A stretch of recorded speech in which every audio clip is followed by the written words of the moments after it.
During what is known as the Classical period, both the Han Dynasty and the Roman Empire were at their height.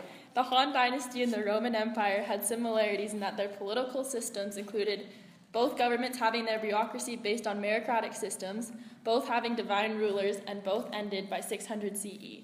However, the Han and Roman empires had political differences, such as having meritocracy based on different systems, the Han being centralized and the Romans being decentralized, and the Han's labor force to maintain infrastructure being peasants opposed to the Romans, which was slave labor.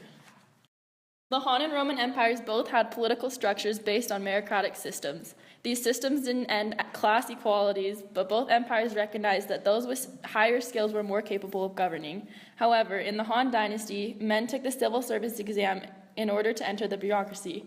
This test was based off the memorization of Confucian ideologies, and once was passed, they were labeled as a Shi. This was different in the Roman Empire, in which men were placed in government based off their military abilities. In the Roman legions, generals usually earned their position by doing well in battle. However, neither systems were able to end nepotism and the aristocratic opportunity.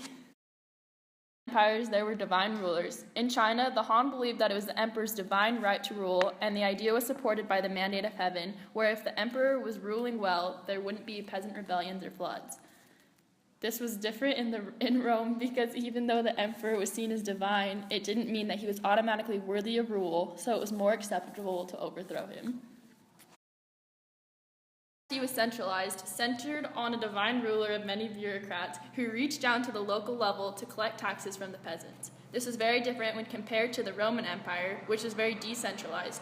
When the Roman Empire expanded and adopted a region into its empire, they often left local aristocracy in control and gave a level of autonomy to those regions as long as they paid tribute to the emperor and paid their taxes.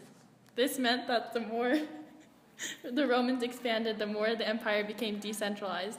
However, both political systems were able to gather taxes from the peasants.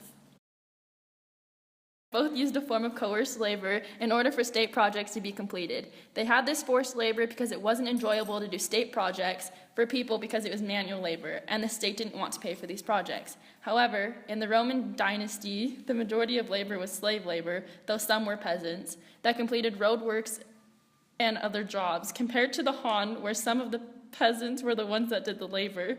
In Han China, the peasants were required to spend a certain amount of time doing state projects as sort of corvée labor. They built dams to prevent floods and the Great Wall of China to prevent nomads, all to help maintain the mandate of heaven. However, both were similar in that they used peasant labor. The Han and Romans had meritocratic systems to find people to be in the bureaucracy. Both had divine rulers.